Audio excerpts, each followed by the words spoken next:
क्या कह रहा है? A tree breaks due to storm and the broken part bends so that top of the tree touches the ground. मान लो ये पूरा ट्री है, पूरा ट्री है, ये भी है। हुआ क्या? हवा चली तो पॉइंट सी से ये पेड़ टूट गया, और टूटेगा तो टॉप जमीन पे आएगा या नहीं आएगा? आएगा। ये ए पॉइंट जमीन पे आके यहां गिरेगा, और इस ब्रोकन पार्ट ने ग्राउंड के साथ कितना एंगल बनाया? 30 डिग्री। पढ़ो। And the top of the tree touches the ground making an angle of 30 degree with it. The distance between the foot of the tree, tree का फुट यानी कि जड़ कहां पे है? यानी बी पॉइंट पे। और कहां तक ये distance? To the point where the top touches the ground, जहां पे टॉप ग्राउंड को टच कर रहा था उस पॉइंट का और फुट ऑफ द ट्री का जो डिस्टेंस है वो 8 मीटर है। ये मतलब हुआ। Then find the height of the tree। तो बच्चों हाइट ऑफ ट्री किससे मिलके बनी है? जो पार्ट नहीं टूटा है। मतलब कौन सा पार्ट नहीं टूटा है बताना? एसी। और कौन सा पार्ट टूटा है? एसी। तो टूटा प्लस ना टूटा दोनों को ऐड करेंगे तो हाइट ऑफ द ट्री आ जाएगा। बस आपको बेसिक ट्रिग्नोमेट्री अगर आपको लगानी आती है। क्या नहीं पता? अगर मैं ट्रायंगल बीसीए की बात करूं तो क्या नहीं पता? बीसी नहीं पता। एक बार ये लिख लेता हूं, बीसी नहीं पता। और क्या पता है? ए भी पता है। तो इस 30 डिग्री के लिए बीसी क्या है बोलो? परपेंडिकुलर। और ए बी क्या है? परपेंडिकुलर अपॉन बेस क्या होता है? टेंजेंट। Tangent 30 degree. ट्रायंगल जरूर मेंशन करनी है। कौन सी ट्रायंगल की बात हो रही है यहाँ पे? ट्रायंगल बी सी ए। बोर्ड में ऐसे करके आ बी सी ए बी क्या? शाबाश। ए बी 8 और tan 30 क्या होता है बोलो? तो बीसी क्या आया बच्चों? 8/√3 मीटर। अभी खत्म नहीं हुआ। कई बार बच्चे जल्दी जल्दी में यहीं तक छोड़ के आगे बढ़ जाते हैं। 8/√3 मीटर। अब मेरा पर्पस क्या है बच्चों? क्या निकालना है मेरा पर्पस? एसी निकालना भी है जो टूट चुका है। तो एसी ये जो टूटा हुआ एसी है देखो, ये एसी मुझे नहीं पता। इस ट्रायंगल में, सेम ट्रायंगल में, कौन सी ट्रायंगल में? बीसी है। एसी मुझे नहीं पता। एसी मुझे नहीं पता। और पता क्या है फिर?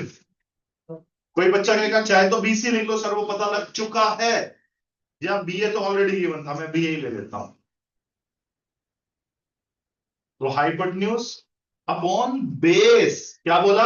हाइपोटेन्यूज अपॉन बेस क्या होता है? सीकेंट। बेस अपॉन हाइपोटेन्यूज तो कोस होता है, लेकिन हाइपोटेन्यूज अपॉन बेस क्या होता है? सीकेंट होता है। सीकेंट कौन सा एंगल बोलो? 30 डिग्री। अब जल्दी से बताओ, cos 30 की वैल्यू याद है आपको? cos 30 की वैल्यू √3/√3। तो secant 30 उसका रेसिप्रोकल होता है, तो 2/√3। AC आ गया 8 2 16/। अभी भी खत्म नहीं हुआ। अभी BC निकला है और AC निकला है, लेकिन हमारा तो पर्पस क्या है? टोटल हाइट ऑफ ट्री निकालना।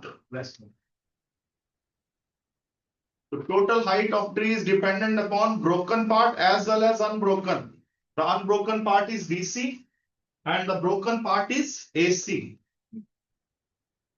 So 8/√3 plus 16/√3.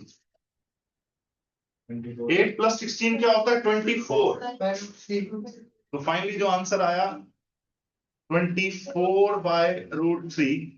तो आपकी आदत है एक बचपन से, मतलब 9th क्लास से, डिनोमिनेटर में इरेशनल नंबर आप सहन नहीं कर पाते तो आप उसको क्या कर देते हो?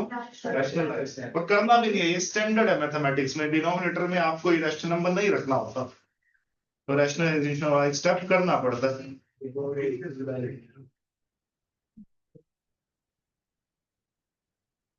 ठीक है। अब एनसीईआरटी वगैरह में आंसर यहां तक भी छोड़ा हो सकता है,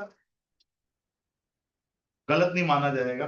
अगर वो स्पेसिफिकली √3 की वैल्यू मेंशन कर दे एग्जाम में, तो फिर आपको √3 की वैल्यू पुट भी करके दिखानी होगी। यहां तो इन्होंने मेंशन नहीं करी है। सपोज वो एग्जाम में, बोर्ड का एग्जाम आया, √3 की वैल्यू ये है, तो यहां तक छोड़ोगे तो आधा नंबर कटेगा, आपको आगे भी करके दिखाना पड़ेगा। चलो मैंने कहा कि दे रखी है, अब बताओ आंसर क्या आएगा? 8 into 1.732 क्या है बच्चों? 13.856 मीटर। ठीक है बच्चों, ये बातों का ध्यान रखना। अगर रूट 3 की वैल्यू ना मेंशन होती तो यहीं तक छोड़ देते, गलत है।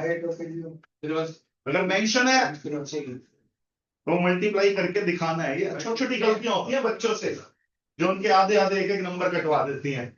ठीक है, ये बात ध्यान रखोगे बच्चों अच्छे से। Thank you very much.